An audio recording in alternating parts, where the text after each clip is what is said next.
Meteorologist Jeremy Lewan in the backyard talking about some rain. Yes, and we got winds on the way too. So if you have inflatables like we have here in the backyard, this one's a little bit bigger than most.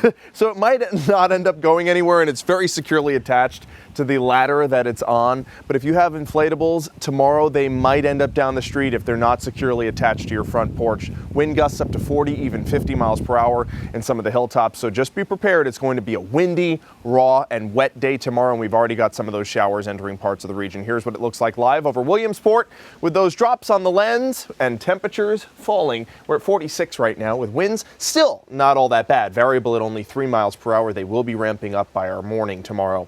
Today's high temperatures below average once again, only topping out at 54 degrees. 51 was the high for Mount Pocono. Upper 50s for Williamsport and Selinsgrove. Some places in like Cumming County did approach 60 degrees today, but still we're below average. Normal high temperature here in Scranton is 58 degrees, and temperatures tonight will easily get down into the low 40s and upper 30s in the mountains. So we're already down in the upper 30s for Lopez and Forkston too. 38 right now in Shohola, and we're at 49 in Williamsport, 50 in Lewisburg. It'll be a little bit warmer than it has been previous nights because of the clouds that are on the way in addition to the showers. Those keep in the warmth that we get throughout the day from the sunshine at the surface, whereas if you have clear skies, it allows us to cool off the space. We're not having that tonight for sure. The sky's already starting to light up there with the rainfall. We've got some heavier bouts of rain over northern Union County, also parts of Northumberland County near Milton and Lewisburg. This is headed towards the north, so Williamsport, Hughesville, you'll see a downpour quickly very soon, and this is just the appetizer to the main course. We've got lots of moisture swirling in the Ohio and Tennessee Valley, and this is all pushing towards the north and east, bringing us the chance for widespread prolonged rainfall, and it will be heavy at times when you'll need to use that highest setting of your windshield wiper. So tomorrow morning, if you're going out to school or work, just make sure that you give yourself extra time to get where you need to go.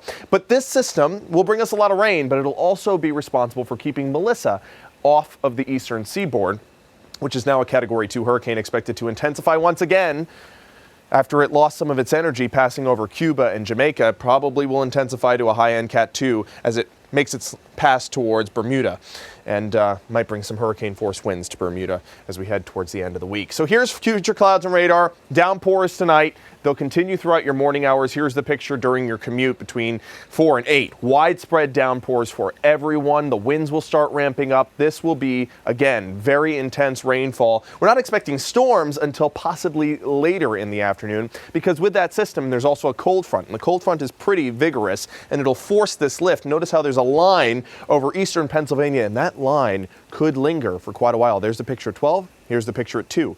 Here's the picture at 6, continuing that rain over parts of eastern Pennsylvania as we clear out in central PA, and it doesn't turn off in eastern PA until past 9 p.m. Halloween will be cloudy, maybe a spot sprinkle into the afternoon hours, but most of us will be dry by trick-or-treating time. Rainfall amounts will be between 1 and 2 inches. The further east you live, the more rain you'll likely see. Overnight tonight, 43 will be the low, with the rain beginning and quite a few downpours by sunrise. The winds will ramp up by tomorrow afternoon, 30 to 40.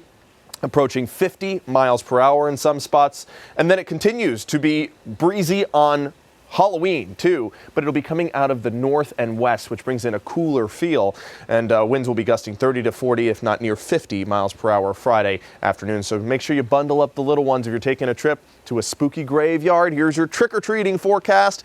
Temperatures in the mid-40s with cloudy and breezy conditions. These are the temperatures at 5 o'clock when most children will be trick-or-treating. But look at the wind chill when you factor in the wind. Some spots feeling like the 30s. If you live in the northern tier out towards Wayne County, temperatures are going to be feeling like the upper 20s. So make sure you bundle up the kids if they're going trick-or-treating. There's your 7-day forecast. Once the rain and winds exits tomorrow, we have cloudy skies for most of your Halloween. Halloween weekend is looking much better with a lot more sunshine, Scott. But we got to remember, this weekend, Sunday at 2 a.m., we turn the clocks back an hour.